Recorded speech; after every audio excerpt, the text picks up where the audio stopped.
الذي لم يجرب الحياة ولم يتعامل مع الناس تعامل حقيقي، الذي لم يجرب بشاعة الحاجة وزيف المثاليات وقلة الصدق وندرة الوفاء، ثق ثقة تامة أنه لن يعرف لك قدرك مهما بلغ من العدل والإنصاف. التجربة شيء آخر تماما. فالذي لم يواجه بالكذب والخيانة والخذلان لن يعرف القيمة الحقيقية لوفائك وأمانتك أبدا.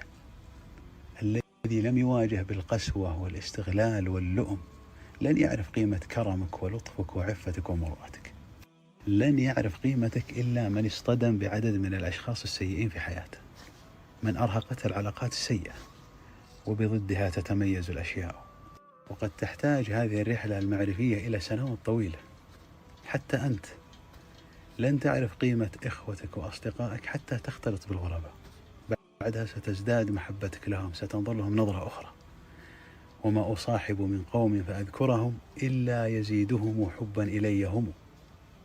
بعض الناس كل ما جلست مع غيره غلي عندك هو، لأن كل اللي تواجههم بعدها أقل منه، فكأنهم بنقصهم يشهدون على كماله.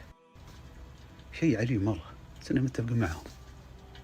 يعني كل اللي أنت تواجههم هذا جاهل، وهذا ما يحس، وهذا غير مؤتمن، وهذا متقلب، وهذا فيه بخل، وهذا فيه لؤم. واللي أنت تعرفه معه وعي وإدراك وحساس ولطيف وكريم ووفي وفيه مروءة. لهذا تلقى البنت أحيانا تشوف النبوة قاسي ومستبد وغير متفهم وغير متفتح، وفيه شيء من الرجعية وشيء من التزمت، ولا يؤمن بحرية الرأي، تشعر أنها متورطة به. لكن إذا عرفت جدية الحياة وقسوة الظروف واصطدمت بالواقع، رأت هشاشة العلاقات وتفلت الأصدقاء وكيد الزملاء وتسلط المدراء، اكتشفت أن ذلك الأب كان لطيف جدا، وأن محبته كانت صادقة.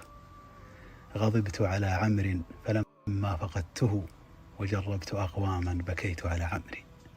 أنا اللي يشعر بك اللي أقل الإحساس، اللي ما دامه معك ما انت بطايح، وما انت بعارفني قبل تعرف الناس، ولا عرفت الناس ولا رايح.